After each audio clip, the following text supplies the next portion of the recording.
Hey y'all, just wanted to show you how much it rained here last night. This is supposed to be pasture. It probably rained 3 or 4 inches just overnight. Got more coming today. Can't even see the mountains this morning. My father-in-law always said if the mountains put their bonnet on, which is the clouds, you're going to get more rain. So we're supposed to get a lot more today. See how deep this is.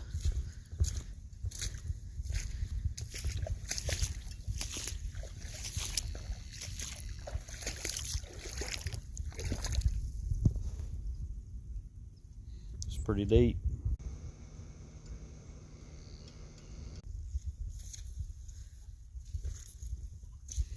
Don't forget to like and subscribe this video. Y'all have a blessed day.